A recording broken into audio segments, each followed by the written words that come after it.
Hi everyone, welcome to the call this afternoon. Thank you for joining us. This is Taylor Tabb with the Georgia Coalition Against Domestic Violence. This is the Georgia Domestic Violence Fatality Review Project webinar called Engaging the Faith Community in Your Coordinated Community Response to Domestic Violence. Also with me today is Christy Showalter, the Director of Training and Membership with the Georgia Coalition Against Domestic Violence. And she's going to go over a couple of housekeeping items with us before we start off the webinar.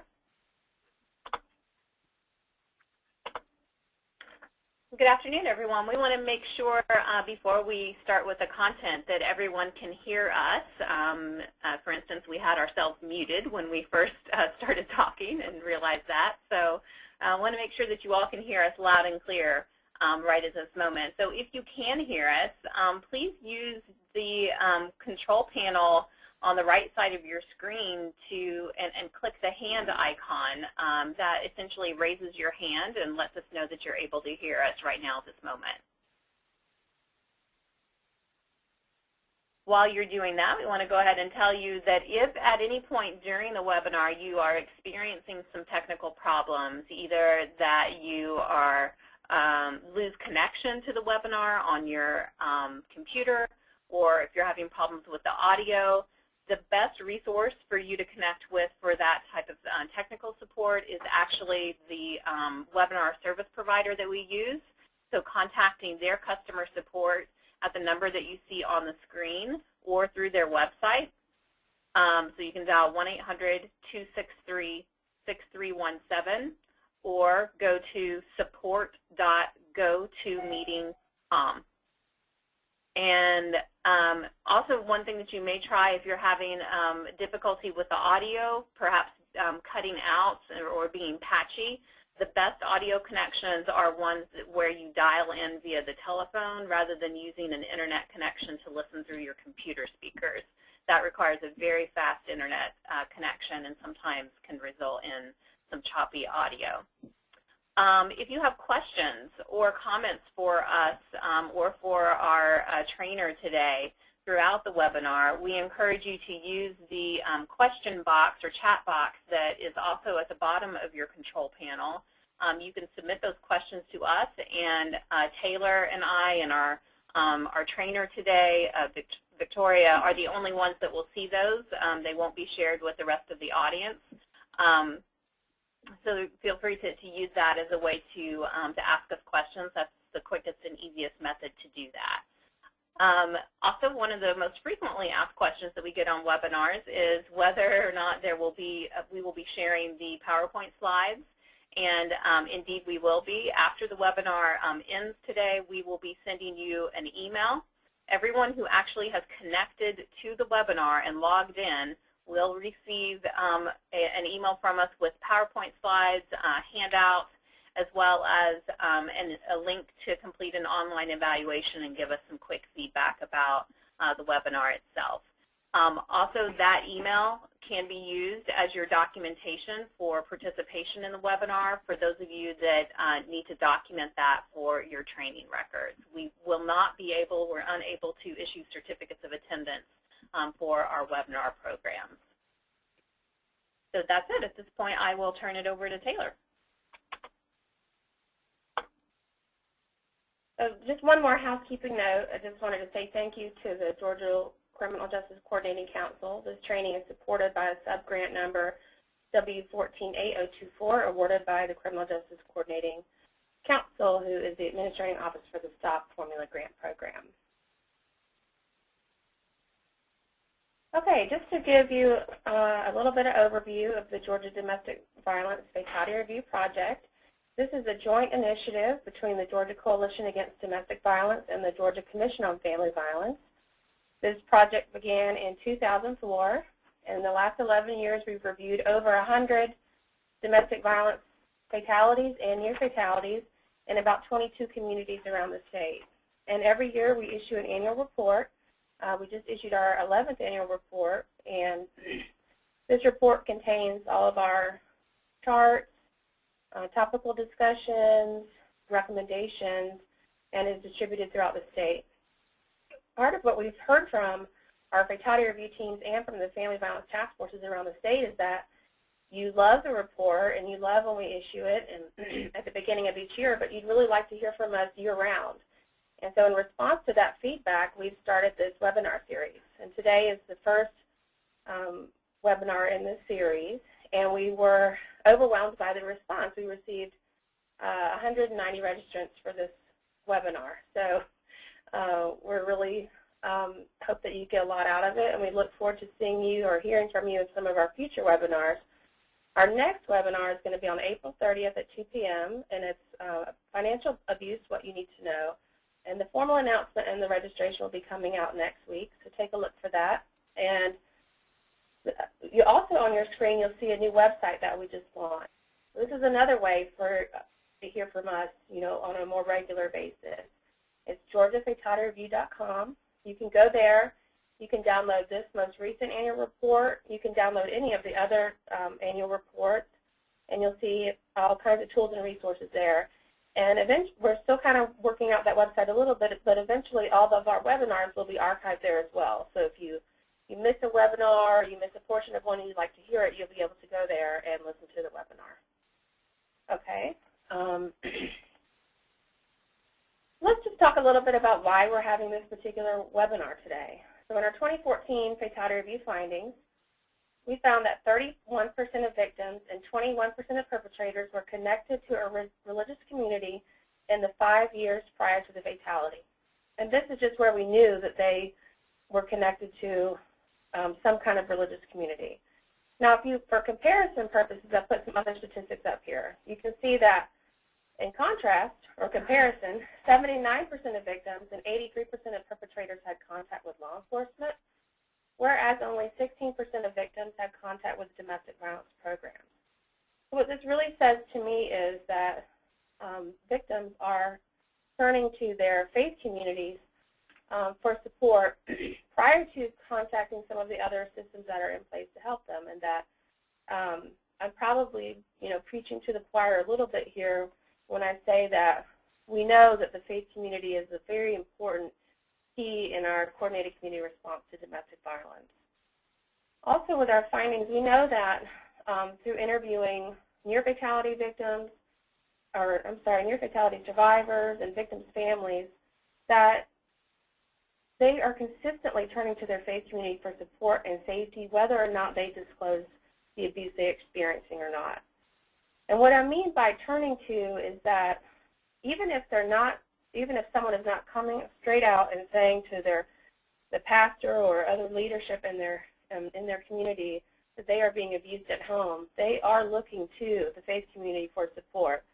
They're listening to what the faith leaders are saying about divorce and forgiveness and family and roles, and they're applying that information to their situation whether or not we realize it or not. So that's what we mean when we say to turn to. Turning to your faith community may not be that you're overtly asking for help around domestic violence, but you definitely are looking to them for guidance and support. And we know that sacred communities play a significant role in the lives of the entire family, victims, abusers, and their children. And what was also uncovered in the Fatality Review Project is a range of responses from clergy and faith leaders.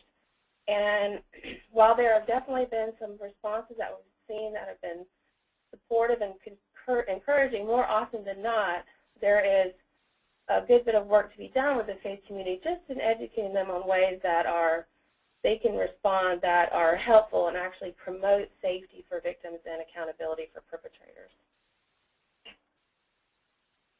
So we're going to take a poll real quick,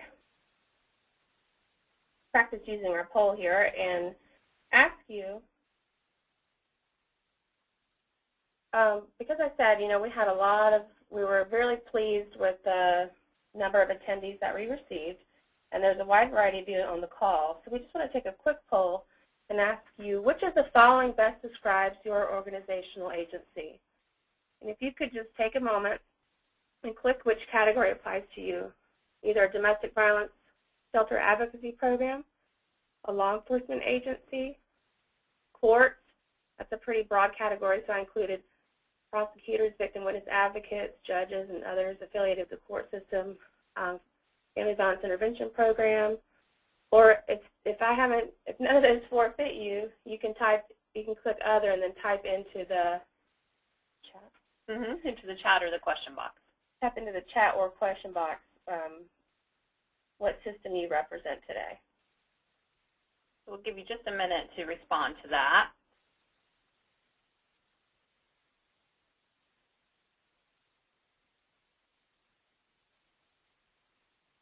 Okay, so we're going to close that poll and share the results with you. You can see that 46% of you are work for a domestic violence shelter or a victim advocacy organization. About 16% are with a family violence intervention program, which I know we have, I think, a couple of people on the webinar today who are from outside of Georgia. In other states, those are traditionally known as batterers intervention programs. And then for 27% of you, you said other. And so we'll just peruse through some of those examples here in a moment. Not able to quickly access that information, but that's really helpful for us to know where you guys are coming from.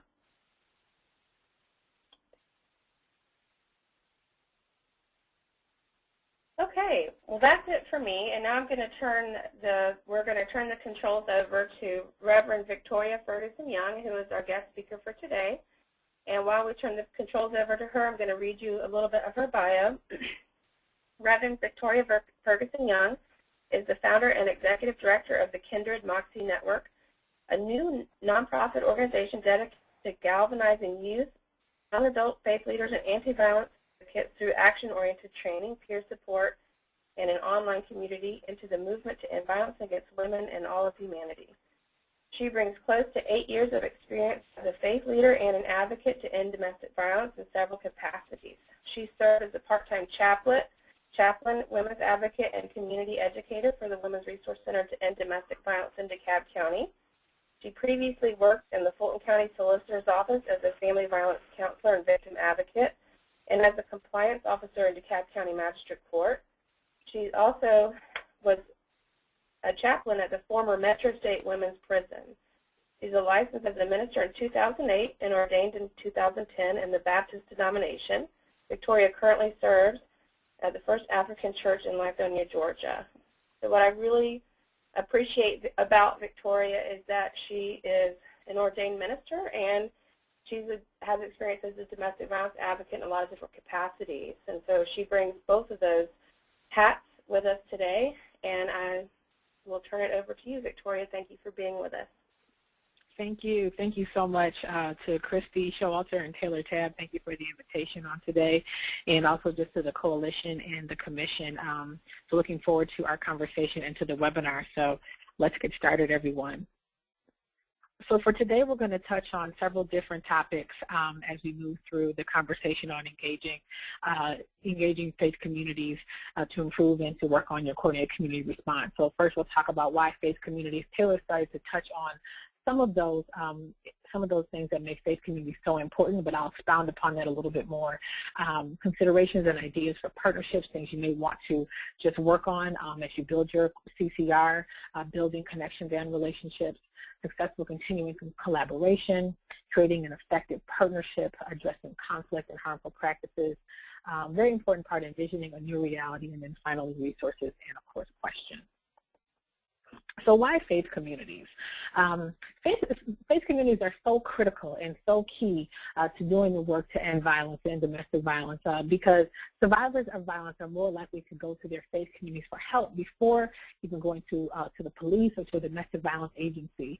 So typically we see that, and as Taylor mentioned a little bit earlier, survivors are going to their faith communities and not always asking for help, not always vocalizing that, not always asking their pastor or imam or rabbi for help, but they're listening to what's being said, what's being preached about, what's prayed for, what's sung about, what happens in sacred text studies. Are there conversations surrounding violence in the sacred text?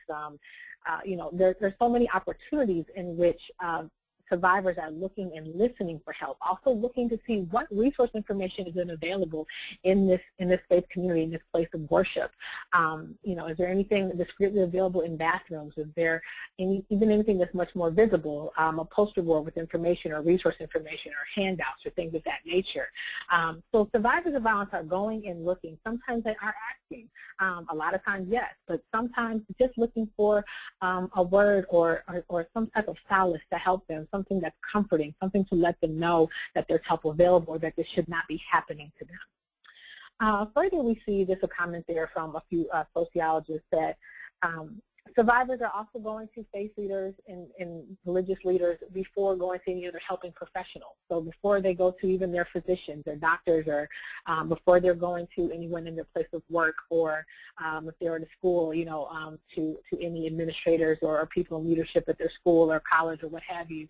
People are still going to, survivors and women in particular are still going to their faith communities first before they're asking anyone else. So that is crucial.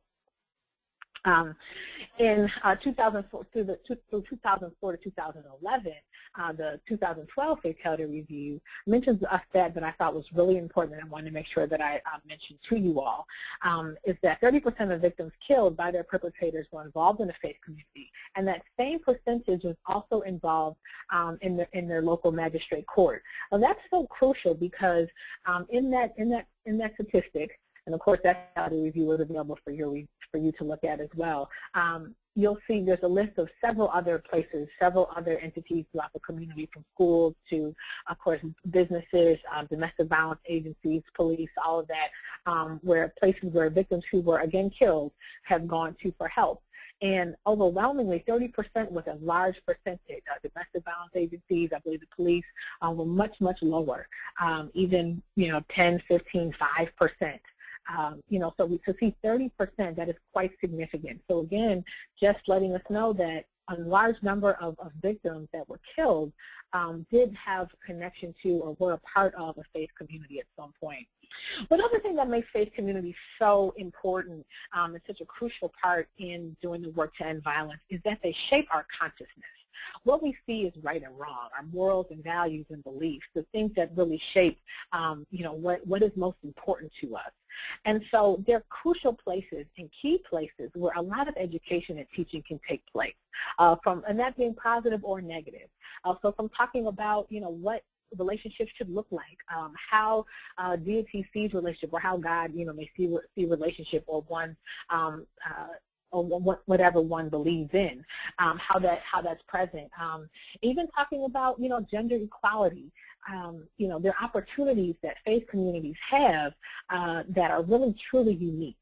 And even if faith leaders are silent, or clergy members or preachers are silent, that sends a huge message too, and that there's a tremendous negative impact when nothing is being said, or when things are said, of course, that are reinforcing subordination of women, or that are reinforcing things like even what can be really dangerous is divorce being wrong, things of that nature.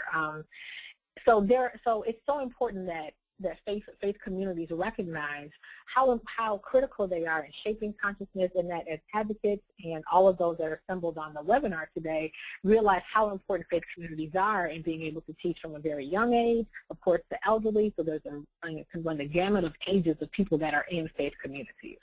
Another point that's really interesting, and that we often see, that I often hear about as an advocate, is how often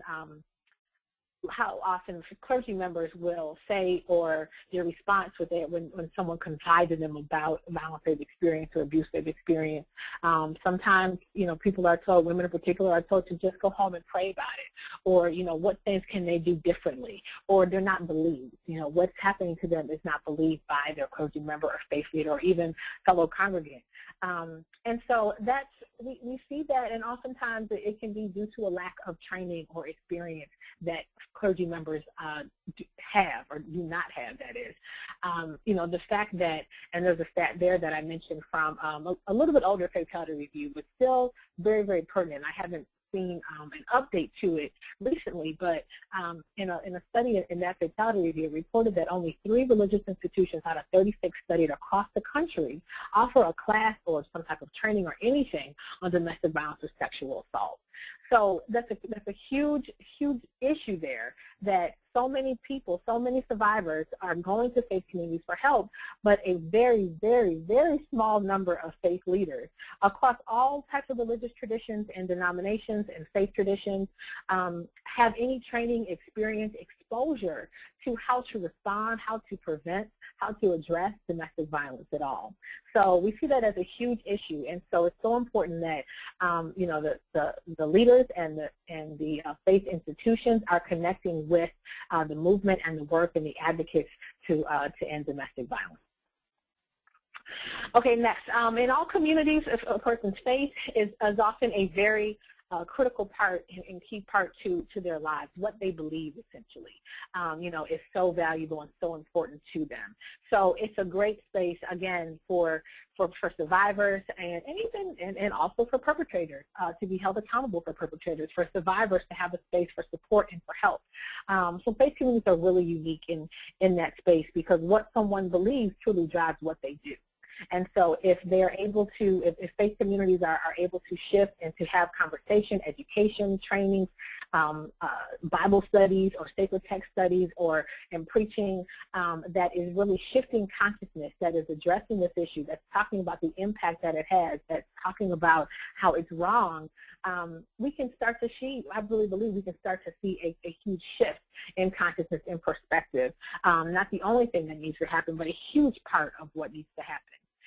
In rural communities, faith communities can be even more critical, because oftentimes there are less resources, so less domestic violence agencies, smaller police departments, smaller court systems. There's not sometimes as much access to resources that a large city like Atlanta has. So those who are in smaller or rural communities, sometimes that faith community may be the only place that they can really get help, where they feel comfortable. You know, so the instance of survivors going to faith communities for help can be even higher in rural communities. So that's another important point to remember. Also then in LGBT community, with LGBT survivors, faith communities again are still in crucial and important places for help. So there's not, we haven't found there to be a huge distinction in regards to LGBT survivors going to a faith community or not. So if they're a part of that faith community or a part of a faith community, we do see that they're going to their faith communities for help, just as those in heterosexual relationships as well. And that the rates of domestic violence that take place, or intimate partner violence, sexual assault, tend to be about the same as in heterosexual dynamics or relationships. In immigrant communities, faith communities can be the only, sometimes the only space as well, especially if they're one that is made up of people of their country of origin. So, you know, there's this familiarity with language, with culture, with people that they know. And so, again, it can be, you know, even sometimes even more so a more critical resource in immigrant communities than in those that aren't so much, that are native to the United States. So that's a huge part to remember. In African American communities, we see that faith communities are so crucial for this issue as well, but also historically in African American communities, faith communities have been a place of liberation.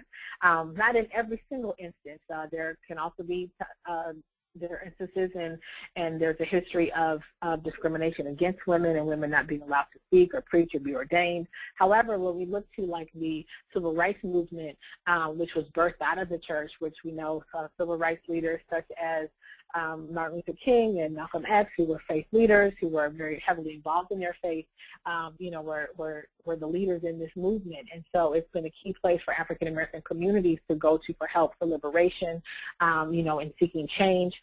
So wanting to just highlight that, and even for family crises as well. Recovery that's listed there. Faith communities just truly are such an integral part to the lives, to the lifestyle, to the day-to-day living in African American communities especially.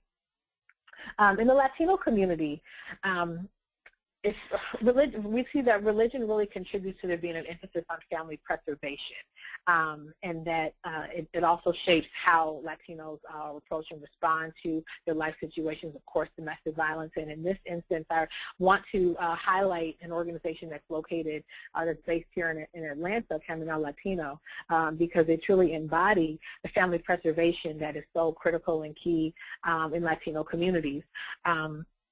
Because in their family violence intervention, it's not only for the person who's been indicated as a batterer, or oftentimes we see that being the man in their relationship, but there's also support. There's a support system. There's support groups. There's help for the woman or for that person who's been victimized in that relationship as well, that's offered in one space. And there's also support for children. So there's a holistic approach to addressing domestic violence while preserving the family unit. Now, just to say a tiny bit more about that, it's only done when and as long as the person who's been victimized feels safe. So there's not a force of someone to have to attend that if they don't feel safe, feel comfortable doing so. But for those who want to attend with their children and with the person who has been abusive towards them, to work towards addressing the domestic violence in their household and their family, Camino Latino offers that, and it's also located in a house within a Catholic church. So that's a huge, this again, embodiment of that bullet there. Also, faith communities often know families across generations.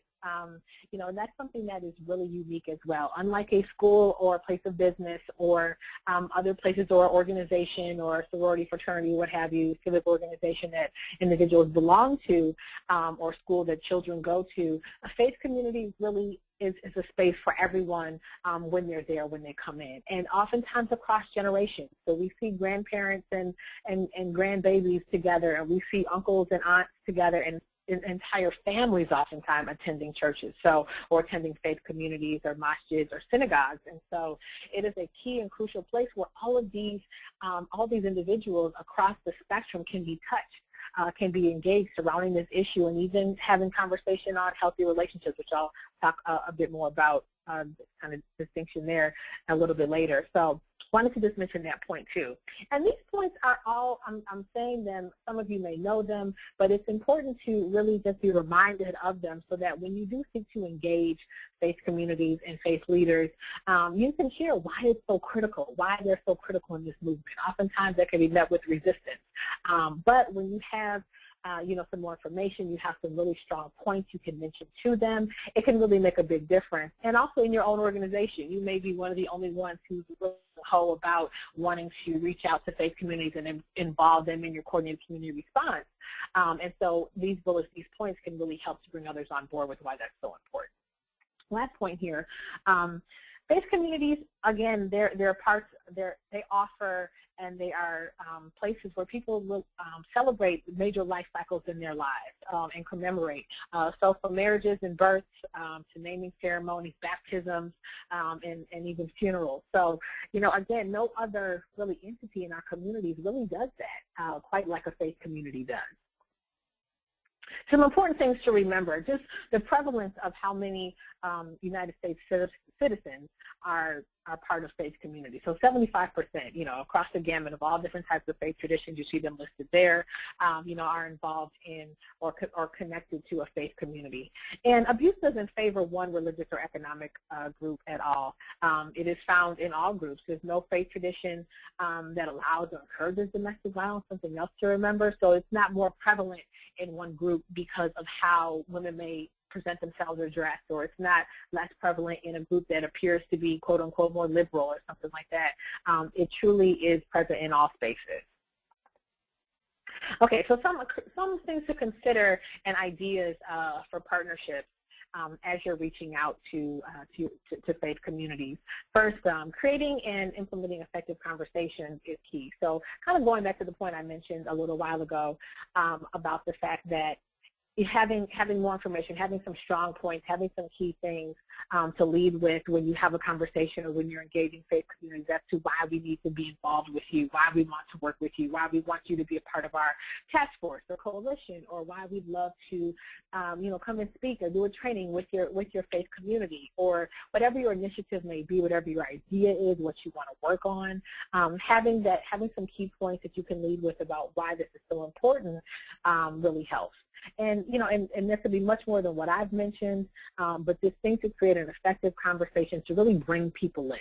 And then also other agencies within your community that aren't faith-based. So, of course, I know there's some FSIP agencies that are on the webinar as well, but getting those agencies involved, from court systems, victim witness assistance programs, all of those things, just ways that you can connect.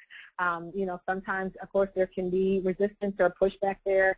So having some really critical aspects to mention why this needs to happen helps out a lot. Another idea, a thing that you can do is to put together an effective training for faith leaders and communities. Perhaps your organization has a training or does trainings periodically, or has even maybe a volunteer program, things of that nature, where there's training involved or there's education.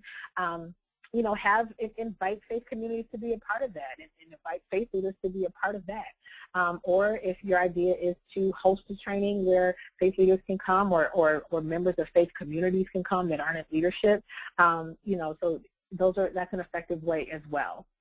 Next point says formulating ideas and responses to address conflicting values or harmful practices.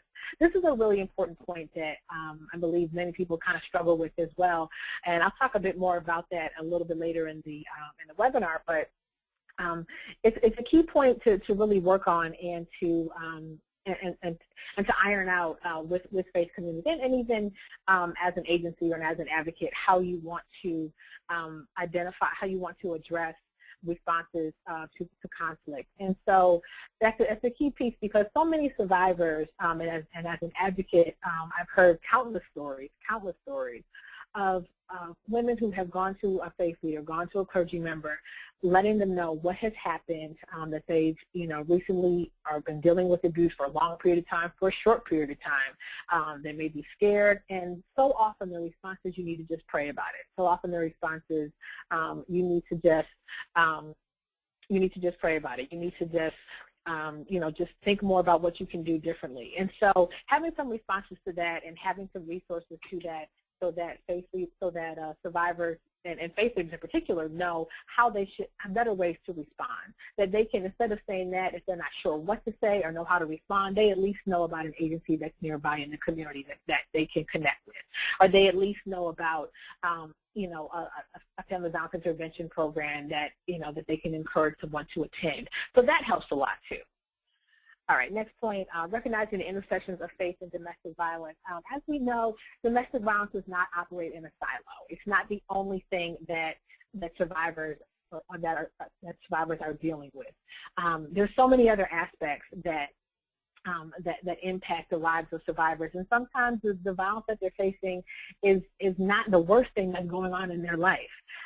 We know that survivors face challenges with financial abuse and finances, that often being one of the biggest barriers sometimes in leaving or in wanting to to start over for oneself, is having the financial means to do so. And so that can be it can be a way in which a faith community can bring about or have a conversation about financial empowerment or job fairs, things that can help survivors to get what they need and to be even more safe, or to have resources for what they need. And something surrounding finances can be huge. But there are also many other types, which I'll talk about again a little bit later.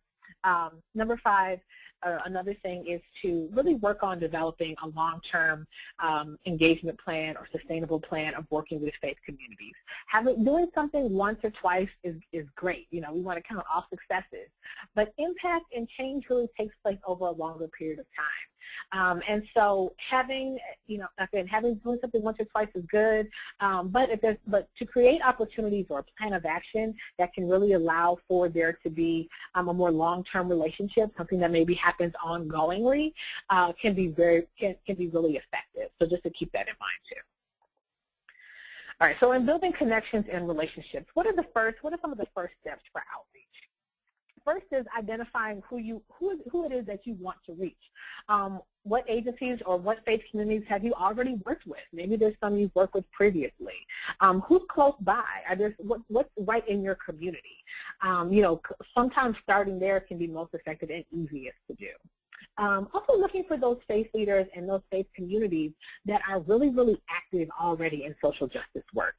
So thinking of those who maybe are involved in movements that are taking place, who are, already involved in doing some domestic violence work, or maybe someone you've seen at a domestic violence event or vigil of some sort. Reaching out to those leaders first can be really smart, because they can be easier to get on board in regards to connecting with you or building a partnership with you. And of course, remember to be inclusive. Really being inclusive, not leaving certain faith traditions out, but being inclusive to get as many to the table as you can. But the next tip says to start. It's okay to start small. Essentially, begin with those that are interested, and those that are cooperative. Don't be surprised, and some of you may know that pushback happens, resistance happens. And it may happen more frequently than someone wanting to really be receptive or to join or to really work with you. But to start with, if you get 2 or 3 people that want to come to your task force meeting, let's celebrate that. That's a really great thing. And starting with those 2 people that want to be there, and then building from there. Asking them to then reach out to other faith leaders. Reach out to those that they're friends with. Who do they think? Ask them about what things can you do to make a difference. What things can you do that can really attract more faith leaders? Where are faith leaders needing help? How can we be supportive to faith leaders? I'll talk a little bit more about that in just a moment too. Number 2, you must build trust. With any relationship, trust is always at the basis of it. It's always the foundation. And so in building a partnership, remember that it takes time. It requires you being authentic, honest, open, all of that, and persistent. And it also requires really taking the time to connect with someone. That may mean making an in-person visit, or requesting to meet with someone or a faith leader or active member of a faith community, if it's not a clergy member or a leader, to talk with them more about, see if you can talk with them one-on-one, or things like that. Making those in-person connections and personal invites for them to come to, again, task force meetings, coalition meetings, a roundtable discussion, a listening group, whatever that may be, ideas that you may have or ways that you want to connect. Making those personal invites can make a difference. Next point, remind faith leaders, I spoke to this just a moment ago, but that you want to support their efforts. So having the faith community be a part of your coordinated community response you want to just remember that it's about really supporting, and to let them know you want to support them, you want to help them.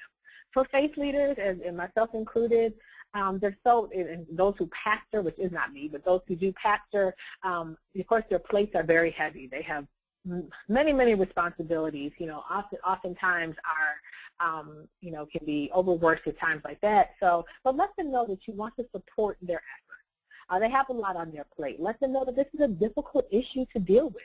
Especially if they haven't had training or been exposed to this, but yet there are survivors, or there are people that are coming to them asking for help, or that just knowing that there are survivors and perpetrators in their communities, in their congregation.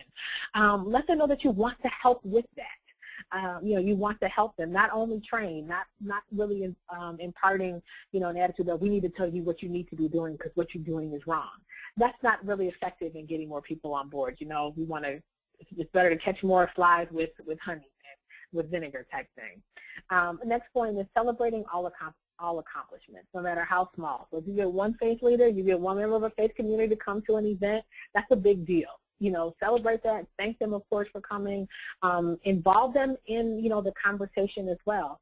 Make sure that, if you invite people to faith leader, what have you, to a meeting or gathering, That you're careful of, of jargon, or, task force meetings, or tons of acronyms and, just things that if you're kind of new to this, you may not know. So we don't want things to be over their head or like, oh, I'm not sure what they're talking about, but be sure to invite them into a conversation. Be sure that they're introduced, things of that nature, that, they share, why they're there, what help they may need, and, just be sure that there's a connection that's made, that, that they feel relevant, that they are feeling, included, because that makes a big difference. And how important it is that they're there at the table, that they're there at whatever the gathering is. So that's a huge piece. Number 3, leading with a sense of urgency. So what I mean by that is, the energy that you bring, how you come to and address someone or anything like that is going to be key, is going to be crucial, and of course, letting them know how important this is. We talked about some statistics beforehand. Another one that's really powerful is the fact that Georgia ranks 9th in the country for women who are killed by men, number 9 out of 50 states. So, I mean, that's, again, imparting how crucial and what an urgent issue this is, that we can't wait on it any longer, that we can't wait until, something shifts or until the time is, quote, unquote, right. Letting faith communities know how urgent this is grabs people. It reminds people, oh, my gosh, this is crazy. We've got to do something. And also sharing stories of victims and of survivors with confidentiality, of course. But sharing a story, I had mentioned one recently about, or just, so many stories that you may have as advocates as well, but several that I've had from women who just shared how they didn't get any help when they reached out to their faith leader, to their pastor, or to their imam, how they were shut down, or how they were told something they need to do, how they were told to just pray about it. And those type of responses are just so damaging. And so letting a faith leader know, and a faith leader in particular, as you can, sharing a story like that can really just hook them and bring them in to doing the work as well. Number 4 says encouraging a team approach to work to, of course, the coordinated community response. That's exactly what it is. So bringing together as many parts of the community, even, to address or to to work with the faith community. So also what I mean by that is if you're able to connect with other agencies in your area, or other agencies that are nearby or anything like that, to connect with them as you build a coalition, or as you even reach out to a faith community, letting them know, hey, all of these organizations or schools or businesses or doctors' offices, physicians' offices are on board. We want you to be on board with this coalition. We want you to be a part of this task force with all of these other groups, with all these other leaders.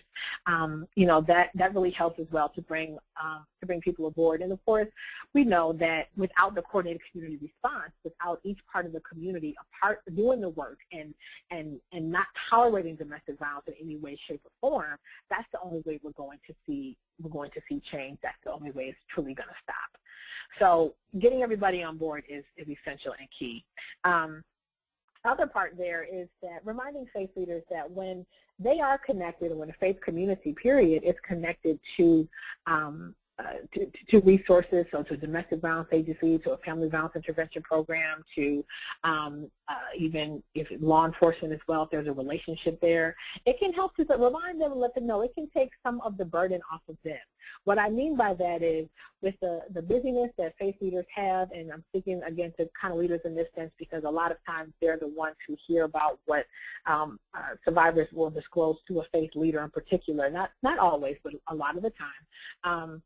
And so let them know that when they're connected to community resources, they have help, they have support, that they can refer, so that they know that a survivor is getting the appropriate help. They can let them know, like, hey, I know Ayanna Johnson, for example, who works with the Women's Resource Center. I can connect you with her. Or I know Sharon Johnson, who works for Partnership Against Domestic Violence. When you can even name that, it really says a lot. When you can name someone, you have a relationship there, that says a lot. Number 5, asking willing faith leaders for help. And what I mean by that is when you connected with some faith leaders, so if you got 2 or 3 that are on board, ask them to reach out to other faith communities. Sometimes it can be difficult to connect. Sometimes, even if you do an in-person invite or if you send a letter, sometimes, you don't get the response that you like. However, when other faith leaders reach out to other faith leaders, that can be very different. They're friends, they have alliances, they run in the same circle, so naturally they know one another. So asking them to reach out when you get, you get a core group of folks that, that come around, that are interested, to bring more people to the table. And for other ways that they can be helpful too. This is a successful collaboration wheel. So thinking about all the things that I just mentioned, this just kind of reinforces and, just kind of gives a visual, and it comes from the Duluth Center, but it's also, looks very much like the power and control wheel, but we see that in the center, trust, again, is key. Trust is crucial. And so I won't go through each part of it, but, each aspect there, each spoke on that wheel, if you will, leads to successful collaboration. But I do want to say that I think one that is really, really so important is having a shared vision. What you're working towards together, what it is that you want to achieve. Just getting together just to get together is, doesn't have a lasting effect. But what is it that you want to achieve? Setting like some tangible, that may be to have, 3 to 4 gatherings of some sort per year, or to, just build and get more faith leaders to your task force, or to get more faith leaders around a table, or, if you're working on an initiative and connecting with faith communities, what are the goals there? So having those goals, having those objectives, having that shared vision, and vision being what you want to create. So not just working to end domestic violence is what we do, but more than that, we also want to create a whole new reality. And so I'll talk about that again a little bit later. So just keeping that in mind, and that keeps people engaged as well. It's difficult, it can be daunting, it can be heavy work in doing domestic violence advocacy every day. And so when we think about a vision, a shared vision of what we want to create, what the reality is, that brings about a lot of hope and a lot of encouragement and inspiration. And so I just encourage that, focusing on vision, what we want to create as well as you're doing work. So this just kind of speaks a little bit more to continuing collaboration. There's some points to keep in mind.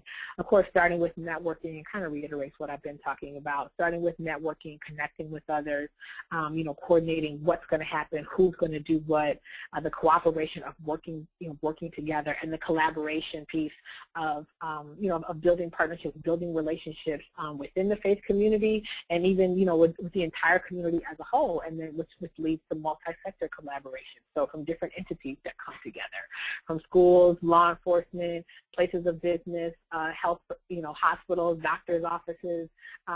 There's really no one who shouldn't be touched in regards to this work. But as for this, we're talking about faith communities in particular. But ultimately, to build and to have that strong coordinated community response and multi-sector collaboration is a huge goal.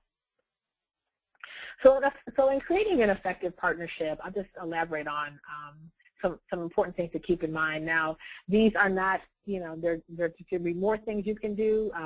This is just some things that I've put together that I found to be effective. But just some goals, things like that. So I'll go through them, and but of course they're not limited to this at all. So developing a training can be a goal. Again, I talked about that a little bit earlier. And then utilizing the message, some of what I referenced to earlier, ideas that you have. The ideas are endless. There's so many ways that you can connect. So, thinking about how you want to do that, from, if it's going to gatherings or meetings that faith leaders have, things of that nature to make those connections, to, of course, those you've already worked with, who's nearby, just going to a worship service and just looking to talk to some of the members or leaders afterwards. So the list is endless of how you want to at least start your networking and start your connection. Collaborating with other local agencies. I talked about that too, VWAPs, family violence intervention programs, reproductive justice agencies, things like that. So again, the list is endless. And in a city, an area like Atlanta, where they're so rich in resources, especially surrounding this type of work, there's so many that you can connect with. When you do connect with faith leaders, when you do a gathering or meeting with them, be sure to choose a neutral location. So you want a location in which it's not at one faith community, unless maybe you're only working with faith leaders of that one tradition. But, if you want to have it to be an inclusive gathering, which hopefully you will, but again, wherever you start is fine. You don't necessarily want to have it at a synagogue and then have people from all different traditions to come necessarily. Someone else may not feel comfortable there. So having a neutral location can be even better. And being intentional about being inclusive is key as well. The language that you use when you're working with faith leaders. I'm using a very broad term of faith leaders or clergy, but naming who's in the room. So if you're going to say to the imams, to the pastors in the room, to the rabbis in the room, to the different clergy of faith traditions, know those names, know that terminology, so that you're really addressing them and they feel included. Lastly, invite faith members and leaders to your, again, local task force meetings, coalition meetings, things like that. Invite, all the things that you do as an agency, community outreach events that you have, trainings, volunteer opportunities. Invite them to come. Invite them to come as well. Next point, scheduling your gatherings wisely is important. And I say that because a lot of times, weekends aren't great for faith leaders. Sometimes even Wednesday nights are, in the African American community, very popular nights for Bible study. So keeping those things in mind about, and sometimes that can just be like the biggest hurdle, is finding a good time to get people to come together. So just be mindful of that and don't give up if the first few times you schedule a meeting or invite someone to a task force meeting, they don't come. And if you decide to do trainings or education, conducting it in stages is really helpful. Remembering that it takes time and that there's a lot of information, copious information to impart. There's so much to share. So ideally, if you can space things out, cover different topics and like the various intersections, if you get to that point, can be really helpful as well. Reach out to religious governing bodies and alliances.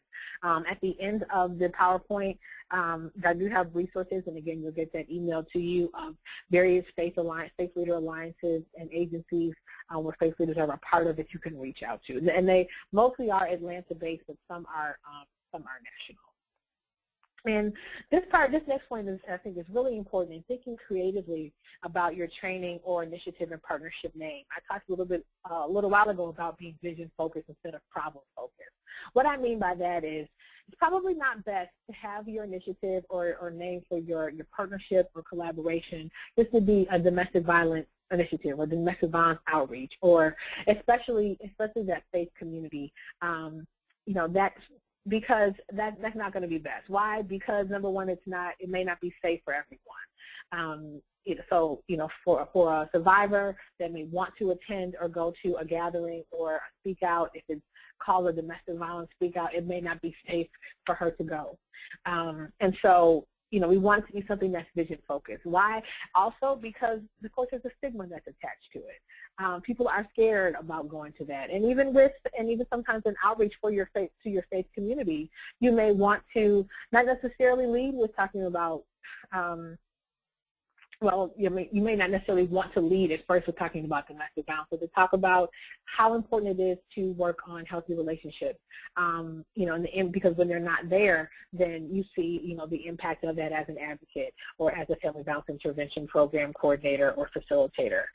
So being vision focused, again, it really is more uplifting and even inspiring, and it can be safer and really not have the stigma attached to a name like domestic violence education or domestic violence vigil or things like that necessarily. Vigils of course, happen throughout our community and are very sacred spaces that do honor those that have succumbed or been killed at the hands of domestic violence. So they are happening in that way, and so that name may not be able to be changed. I'll kind of just to change what I said there, but for other conversations, gatherings, meetings, trainings that you have, thinking about being a vision-focused name can be really important.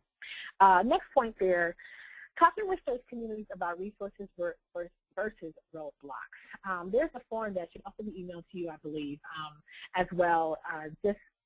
And it highlights and it lays out just another way of engaging faith communities on this issue, because as we talked about faith communities being great resources, of course we know they can also be great roadblocks. And so what can be helpful in a way, and even in a conversation or training or gathering with faith communities or faith leaders, there's a way, there's a form there that you can fill out with the faith with faith leaders or with the faith community to talk about some of the roadblocks that they experience, some of the resources that that they may have, so that they can write out and see what some of those things are, and that can help a lot even in building a plan of action. What are the roadblocks? What are the challenges? What are the obstacles that are there? If you can even have a conversation with, and you can use it as a guide for yourself. You can have a conversation with a faith leader and ask, just ask more about it. What are the roadblocks that you face? What are some of the challenges that you face, in your faith surrounding domestic violence and in your faith community? And where are the resources? Where do you need resources? And it's also, in this particular form, also looks at concepts and values of faith tradition. The one that you'll get later is based in a Christian context. However, it can be used and should be used, it can be changed, it should be used for any faith tradition, any in any background. So it's not at all limited to only a Christian context, but it's just been prepared in that way. So definitely invite you to take a look at that and to utilize it in your work as well.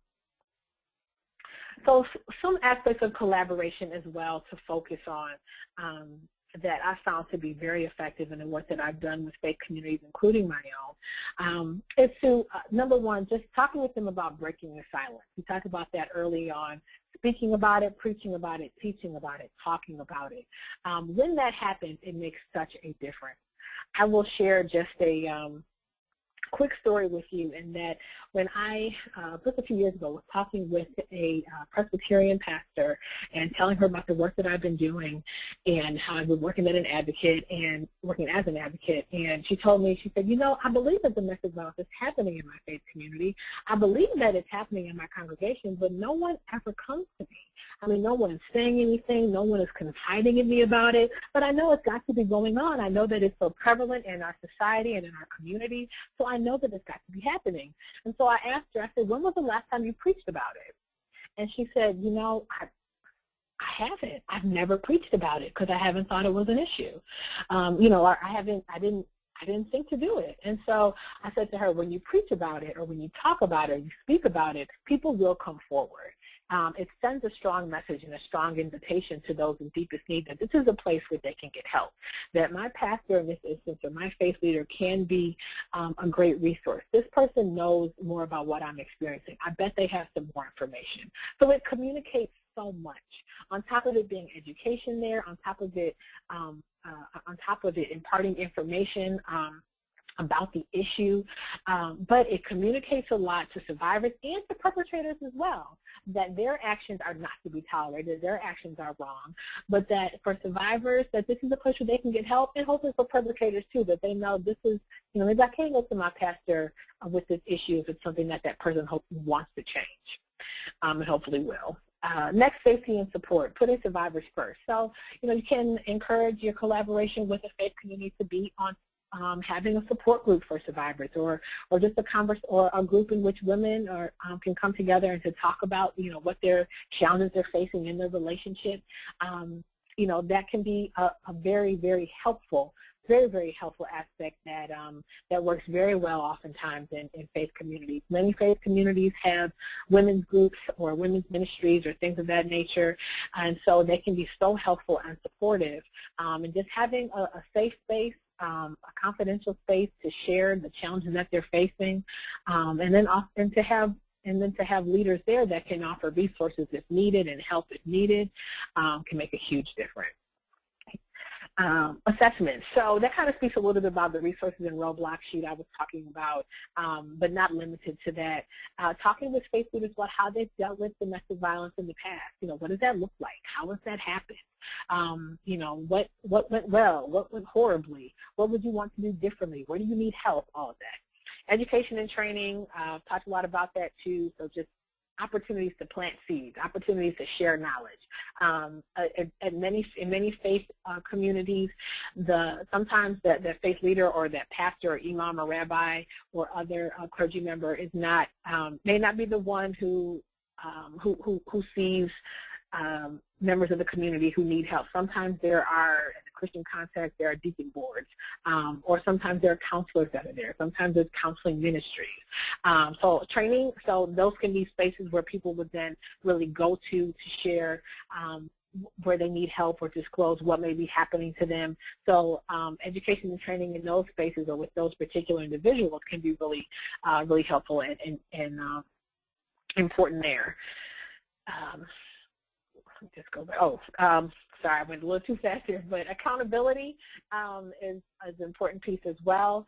Of course, faith leaders can, and faith communities can be places that really encourage and that bring about accountability. Of course, having to be safe and to be careful in how that happens.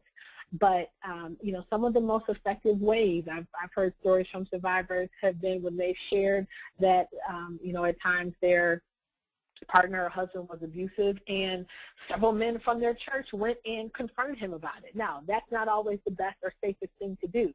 However, that church did take action. So there can be places in which, there can be times in which faith communities can be places that really impart accountability. Another way of doing that for a faith community can be, you know, having and inviting family violence intervention program facilitators or you know, those organizations such as Men Stopping Violence or Stand Incorporated, you know, those type of organizations or facilitators there to come and have a conversation with the men's ministry or the men's groups in your congregation.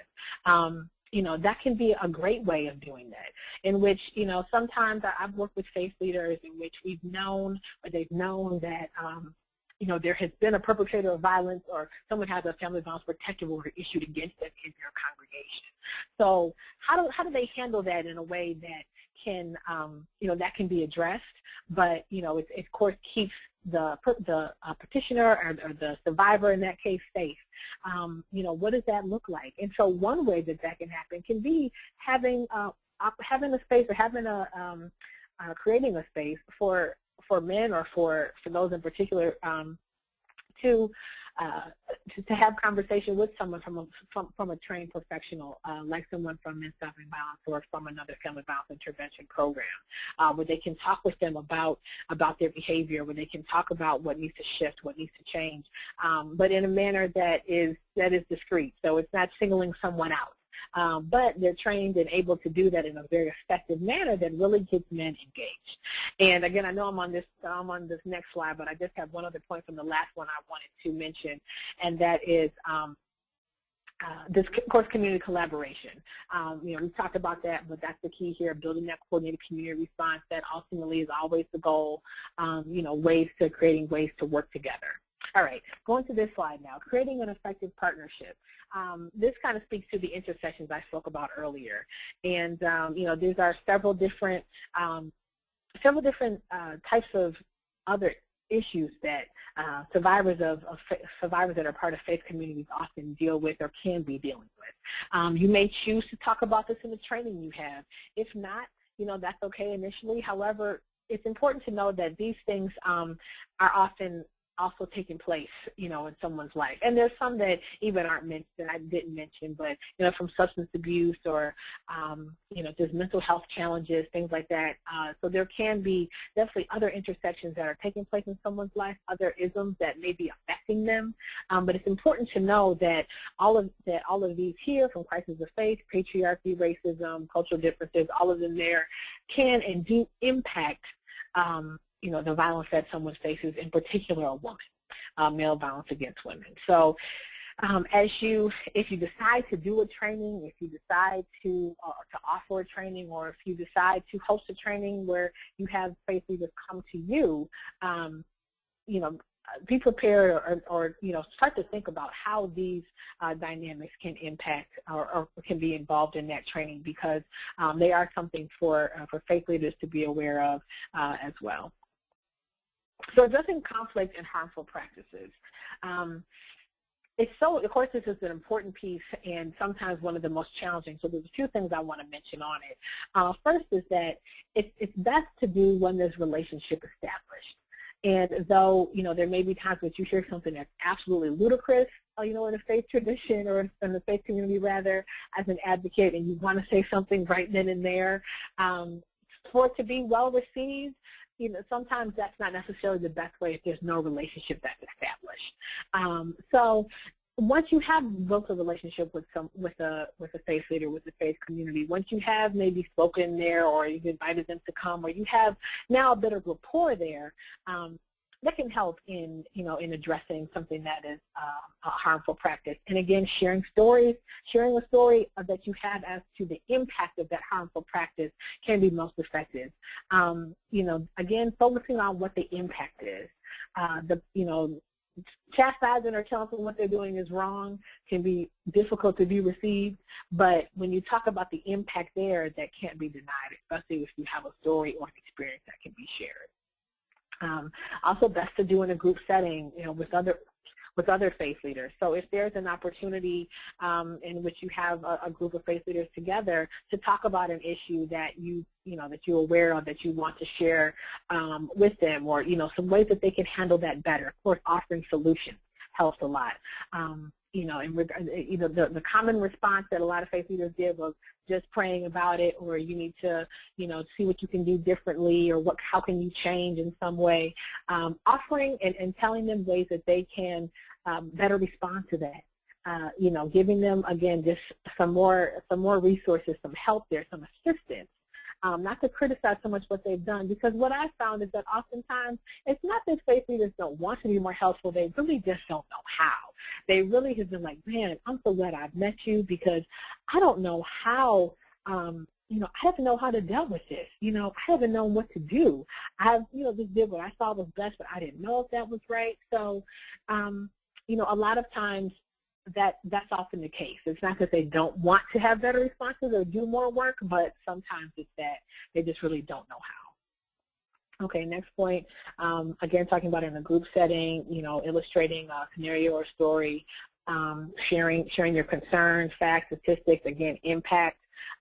Remember to keep it always survivor-centered, and that's imparted to their faith leader, that whatever they do, however they respond, make sure that they're thinking about the safety and the well-being of that survivor, be it physically, be it emotionally, be it financially. What things are, was their response really helpful? Is it survivor-centered?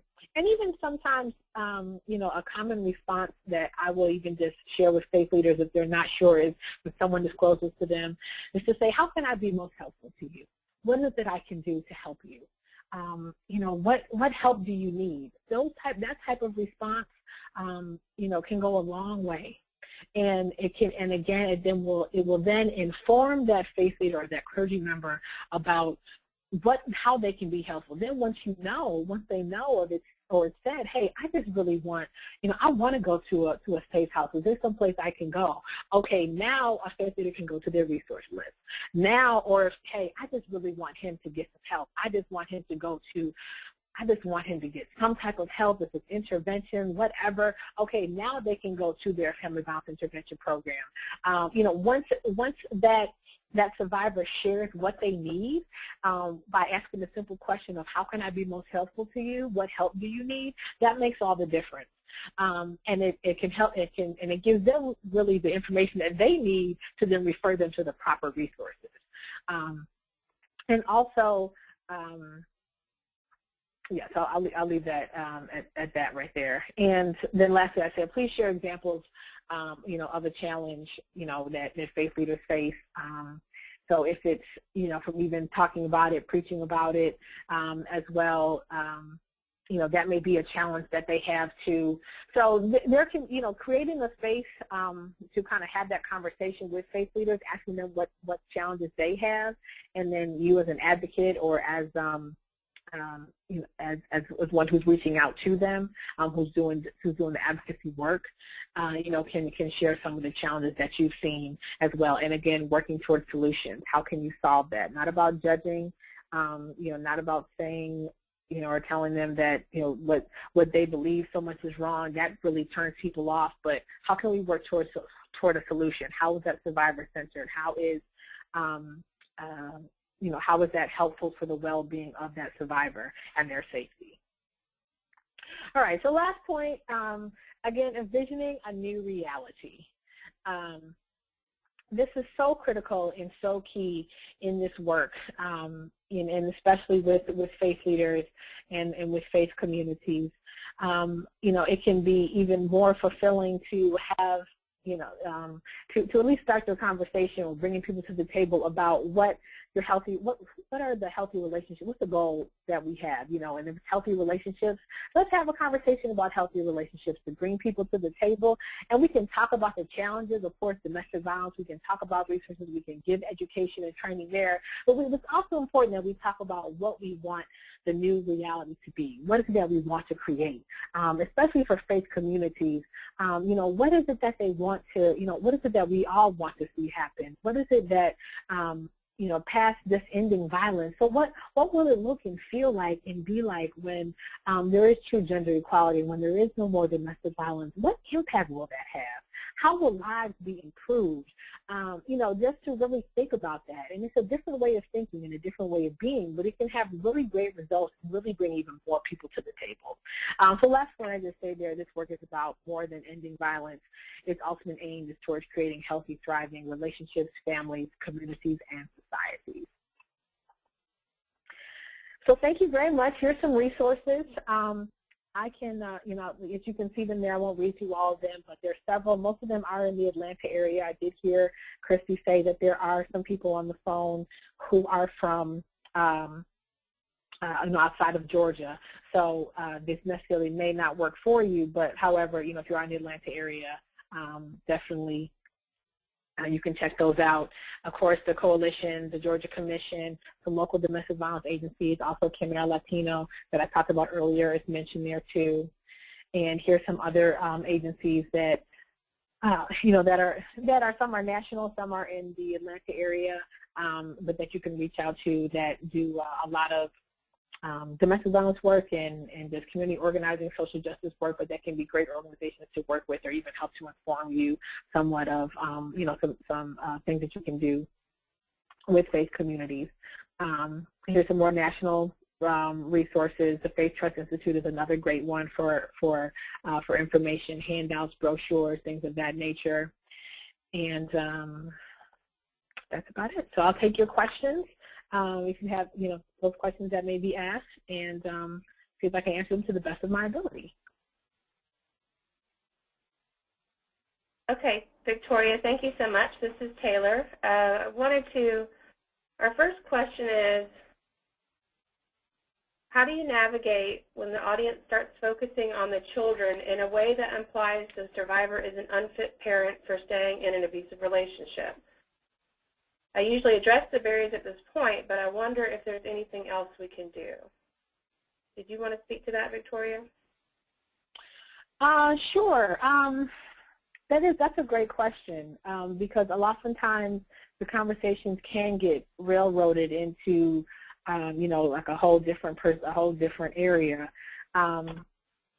So, in that, I would say I would offer then, just the advice that I would give on that is to offer, resource information that can, that could be for that child, but in particular, to really bring things and to come back around to, the true issue there as to what, the challenges that, the survivor is facing, that it's not, and from the outside looking in, it can be easy to judge or to say, oh, this isn't, this isn't what they should be doing, or this child should be here, or this child should go here.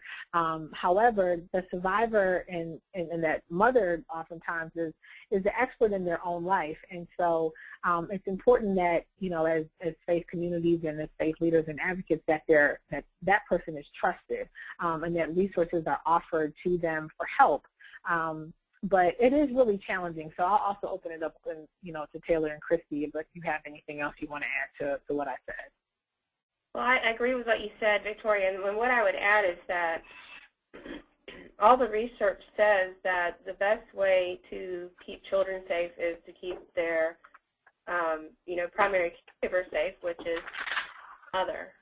So I would also direct our listeners to the 2013 Fatality Review Report.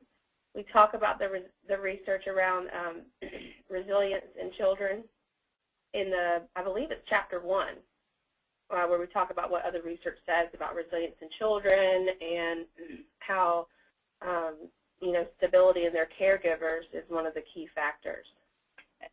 This is Christy, and also that same resiliency research has shown that, not all children who are exposed to domestic violence are impacted in identical ways. There are a number of different factors that play a part in how they are impacted and how seriously and how long those impacts last. And there are just so many things that can be done to help to bring them healing and to minimize that impact. And I think everyone would agree that, focusing just on the mom in a way that makes her feel judged or pushed into doing things she doesn't want to do or doesn't feel is safe for her family is not going to be ultimately what's best for her or the children. Okay. Victoria, I just had a comment. Something I've heard you say in the past, and something that we've heard from many of the task forces and Fatality Review Teams is that they need some more information about the resources and roadblocks handout. And I wanted y'all to know that that is something that's going to be, I just wanted to reiterate that that is going to be emailed to you after this particular webinar. It's going to come into the email that Christy mentioned that has to do with the evaluation, and we'll have the PowerPoints attached to it. If you have any questions about how to use the resources and roadblocks handout, you can definitely reach back out to us. And then the other thing I wanted to say is that we hear from a lot of you that oh, okay. So I'm sorry. I see another suggestion coming in. So another idea that one of the participants wanted to share is maybe collaborating with organizations doing economic empowerment work or housing work, and that faith communities tend to very often bring these folks into the fold for workshops and sessions. So I think this speaks to Victoria was saying about finding common ground or finding issues that connect is a good way to sort of maybe piggyback on some collaborations that already exist, or finding that mutual ground where, obviously the faith community, a lot of faith communities work around homelessness. We know that homelessness is connected to domestic violence, so it's finding those common areas.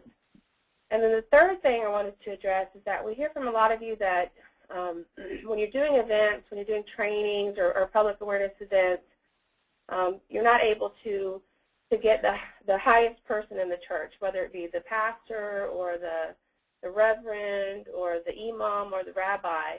And Victoria, can you talk a little bit about some ways that it doesn't always have to be the head person in charge, that there's other ways that you can access the faith community, and that having people in different leadership roles is just as important? Definitely. It truly is. I mentioned and talked a little bit about, a lot of faith communities have like men's groups or women's groups or, some other initiatives. And so sometimes those groups are just as impactful and do a lot of really important work in that community. And so sometimes a lay leader or, someone who is a congregant that's just very active or a part of different parts, or even a lot of times an elder that can have a lot of influence in a faith community, can be great people to connect with. So it does not have to be only, that senior leadership clergy member or pastor or imam or what have you. Definitely connecting with, some of the other other initiatives that are there can be a great way to, get your foot in the door. And that can be challenging, but again, if you can, just reach those who are part of a community, and starting there, and then continuing to build relationship and work, and then eventually, hopefully, you can connect with, with that senior leadership. And also, if you do connect with a faith leader from another, and I think I mentioned this earlier, but another maybe community that's a clergy member, they can also sometimes easily reach out to other clergy members as well to connect with them too, if you can. But don't be discouraged if you're not getting the top person at the table or coming to an event. Initially, don't be discouraged by that, but know that a lot of times there are several other groups and initiatives that make really good, that can be really important people to connect with as well. Victoria, do you think advocates need to be well-versed in Scripture to connect with faith communities? No, I don't think you have to be well-versed. It can be helpful, and when you say Scripture, that's, for me, I'm thinking of a Christian context. It can be helpful to, to maybe know some scriptures that can be, that have historically been challenging, or ones that can reinforce violence, if you will, or women being subordinate. For example, Ephesians 5:20 talks about how wives should submit to their husbands. Scripture that is used so often as a method of really keeping women in bondage or as insubordinate. So that can, it can be good to know a couple, and but being well versed where where you can, no, I wouldn't worry about that at all. It's really about just connecting with, and another way to really hook your to hook a faith leader or a member of a faith community is to share a story. Sharing the impact, it be that negative or positive, from one's experience in a faith community can make all the difference. And so even in the Fatality Reviews, those, and I haven't gotten to the new one, but I know ones from previous years, share stories of that you can, if you don't have a personal one, but they share stories of survivors or near survivors, or I'm sorry, nearly victims that have had experiences with faith communities and the impact that has. And so it can make a huge difference, and that can be a great way to make the connection too. Okay, Victoria, we have another question that's come in that's probably a good question. I'm not sure if there is an easy answer to it. This person says that we've been asked by clients for faith-based counselor referrals. Where can we find them, and are there any reservations for making this type of referral? I'll throw it to you in just a second, Victoria, but I guess my initial instinct and response would say maybe that, overall, trying to develop a referral list for mental health professionals, whether they be faith-based or not, that, that's kind of a question that comes up at any time is, who are we referring to, and what degree of confidence do we have in their understanding of the unique issues of domestic violence and sexual assault. So maybe, just going through the same kind of steps that we would take for any type of another professional that we would refer someone to. But I think it's a good point that we probably should be making an effort to have some, faith-based counselors and mental health professionals on that referral list for survivors who would feel most comfortable going to someone with that expertise and background. Victoria, what thoughts maybe do you have that are different or additional? Well, I agree with you. I agree with what you said. It is a challenge to really know a faith-based counselor experience in or training surrounding how to address or deal with domestic violence.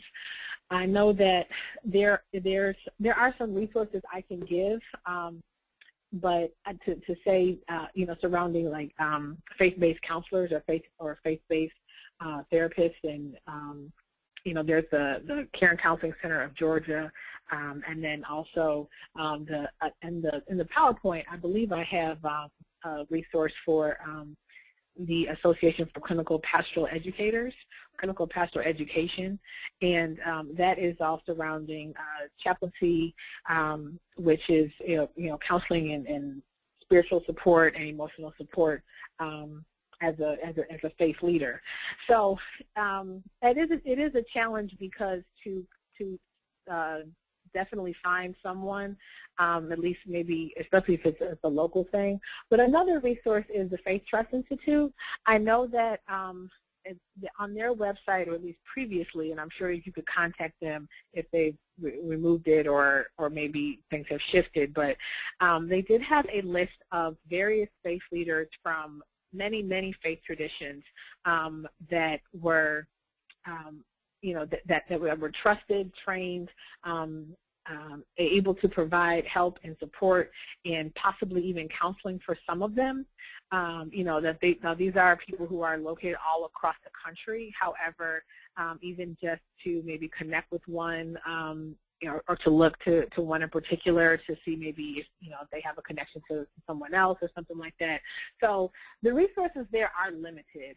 To really be able to, as an advocate, for me to say, I definitely know this person has training and experience, and that has, it's a part of, a certain faith tradition where that is, bridged together. So that is a bit of a tough one. But what I can do is just kind of look more into it and, send some information to Christy, and maybe, can send out to the group again with some resources on that.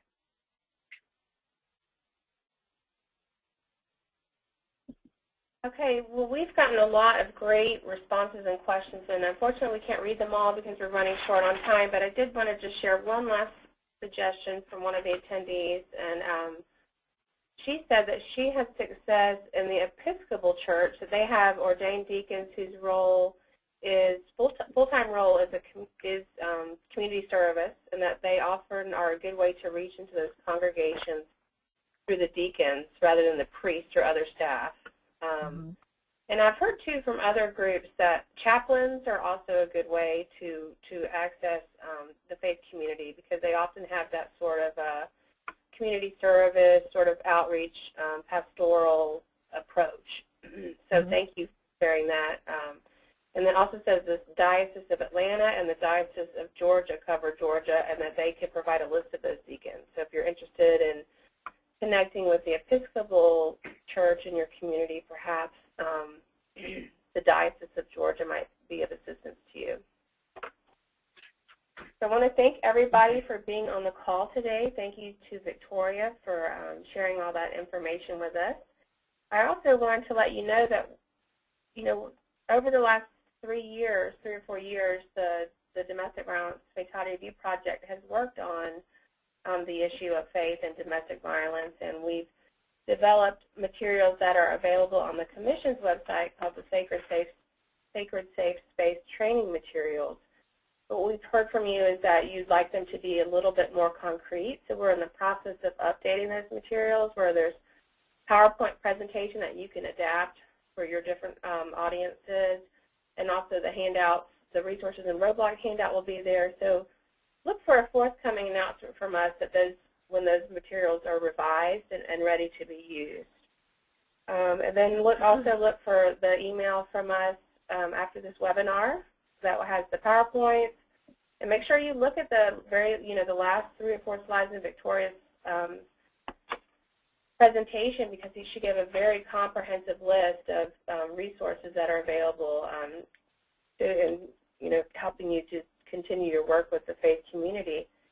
And yeah, I think that's it. All right.